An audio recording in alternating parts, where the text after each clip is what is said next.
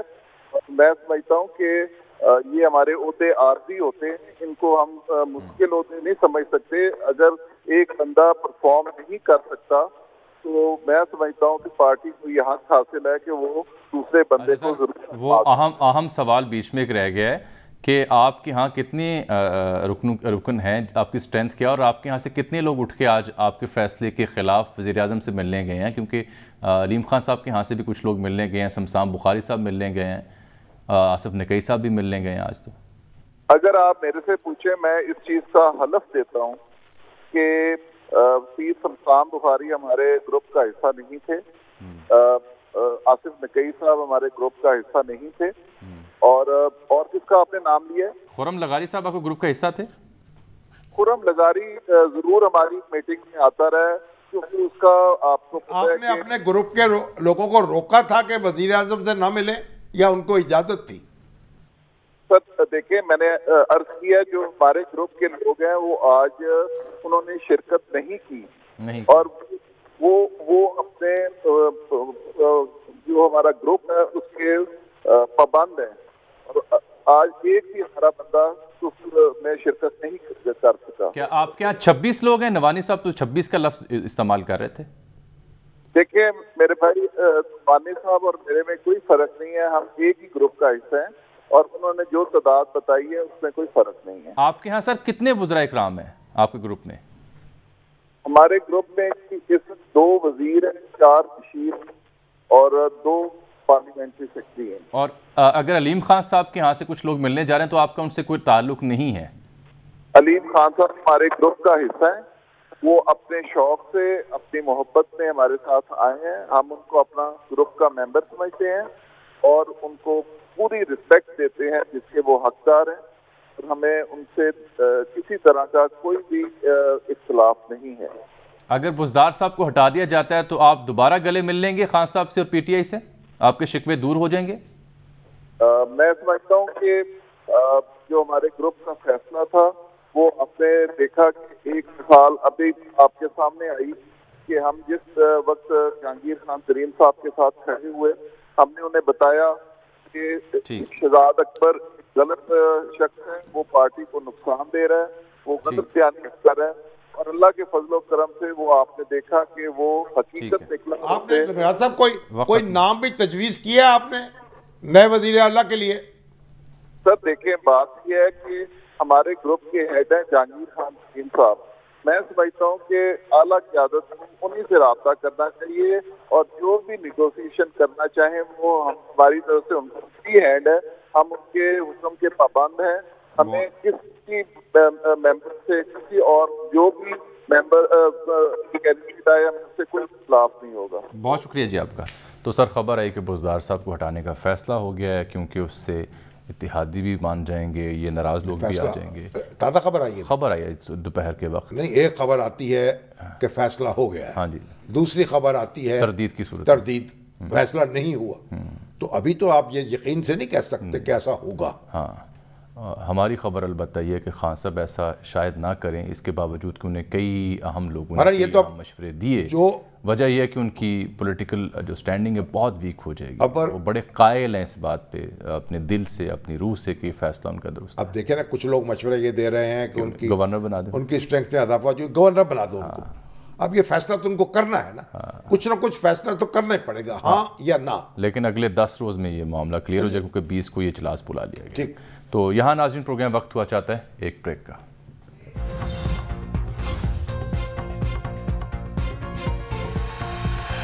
خوب رونق ناظرین لگی رہے گی اگلے آنے والے دنوں میں، کیونکہ وزیر اعظم کے حوالے سے خبر ہے کہ وہ اعتماد کے ووٹ سے قبل ڈی چوک پر جلسہ بھی کر سکتے ہیں۔ اس کے ساتھ ہی آج کے پروگرام کا وقت یہاں ختم ہوا چاہتا ہے۔ ملاقات اگلے پروگرام میں، تب تک کے لیے اللہ حافظ۔